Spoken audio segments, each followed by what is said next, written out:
Selon certains exégètes, sa femme se nommait Léa, fille d'Éphraïm. Job était un homme extrêmement riche, possédant toutes sortes de biens, du bétail, des esclaves et de vastes terres fertiles dans la région de Basan. Il avait également une nombreuse descendance.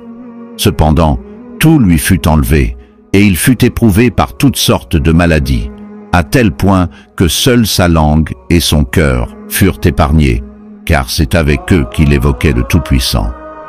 Malgré ces épreuves, Job fit preuve d'une patience extraordinaire, invoquant Dieu nuit et jour, matin et soir. Sa maladie persista tellement longtemps que personne ne pouvait plus le supporter à ses côtés, et il fut abandonné par son entourage dans un lieu où l'on jetait les ordures. Personne ne venait le voir, à l'exception de son épouse, reconnaissante pour sa bienfaisance à son égard lorsqu'il était en bonne santé. Elle lui rendait visite, le nourrissait, le soignait et l'aidait. Ne disposant plus de ressources suffisantes, elle devint servante chez des familles contre un peu d'argent pour pouvoir continuer à subvenir aux besoins de son mari. Elle continua à faire preuve de patience malgré le fait qu'elle avait également perdu ses biens et ses proches et commença à travailler. Le prophète, que la grâce et la paix soient sur lui, a dit: ceux qui subissent le plus d'épreuves sont les prophètes, puis les pieux, puis les meilleurs parmi les autres. L'homme est mis à l'épreuve selon le degré de sa foi. Si sa foi est ferme, son épreuve s'intensifie. Job persista dans sa gratitude et ses louanges envers Dieu, devenant ainsi un exemple de patience face à toute épreuve. Les exégètes ont divergé sur la durée de sa maladie. Certains disent 3 ans, d'autres 7 ans et quelques mois. Mais pour Humaïd, son épreuve persista pendant 18 ans.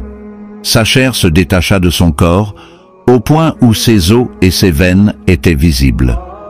Lorsque ces épreuves durèrent trop longtemps, son épouse vint un jour lui dire: « Ô Job, pourquoi ne demandes-tu pas à ton Seigneur de te délivrer de ces malheurs ?» Il répondit: « J'ai vécu en bonne santé pendant 70 ans.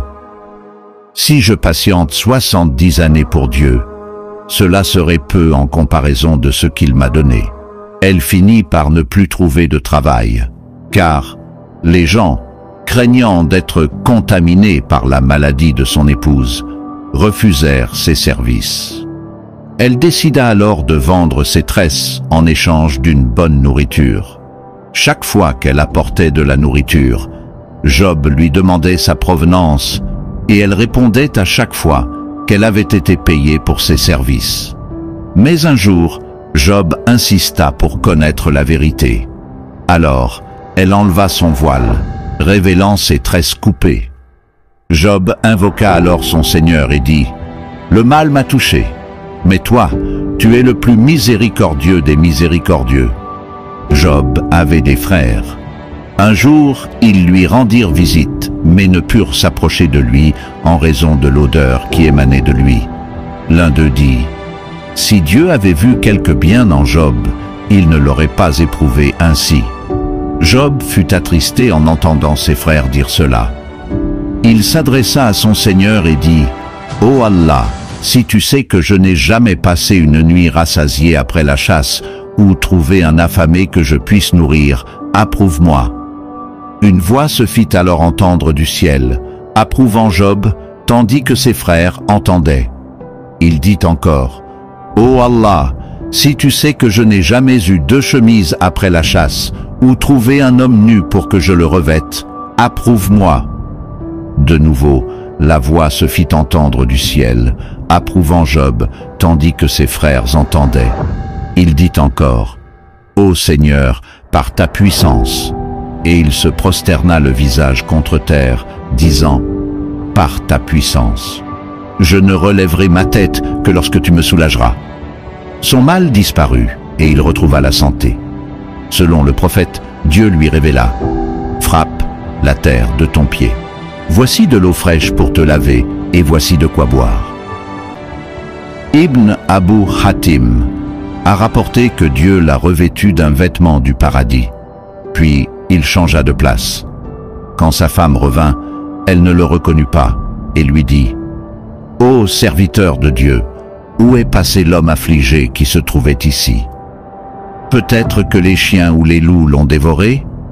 Elle continua de discuter pendant un moment avant qu'il ne dise « Malheur à toi, je suis Job. » Elle répondit « Tu te moques de moi, ô serviteur de Dieu. » Il dit « Malheur à toi, je suis Job. Dieu m'a redonné la santé. » Dieu lui donna en double ses biens et ses enfants. Et rappelle-toi de Job, notre serviteur, lorsqu'il appela son Seigneur.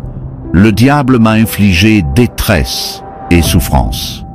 Frappe la terre de ton pied. Voici de l'eau fraîche pour te laver, et voici de quoi boire. Et nous lui rendîmes sa famille et les fîmes 2 fois plus nombreux, comme une miséricorde de notre part, et comme un rappel pour les gens doués d'intelligence. Et prends dans ta main un faisceau de brindilles, puis frappe avec cela, et ne viole pas ton serment. Oui, nous l'avons trouvé vraiment endurant. Quel bon serviteur! Sans cesse, il se repentait. Le Seigneur lui rendit sa santé, lui redonna sa beauté physique telle qu'elle était avant sa maladie. De même qu'il lui conféra beaucoup de biens, au point qu'une pluie de criquets en or tomba du ciel. Il lui rendit sa famille et ses enfants, comme le confirme ce verset. Nous lui rendîmes les siens, et autant qu'eux avec eux. Job vécut ensuite environ 70 ans en terre romaine, professant le pur monothéisme. Mais comme tous les prophètes avant lui, après sa mort, les gens de son peuple se détournèrent de la religion d'Abraham et s'égarèrent du droit chemin jusqu'au moment où Dieu envoya un autre prophète pour leur apporter la vérité.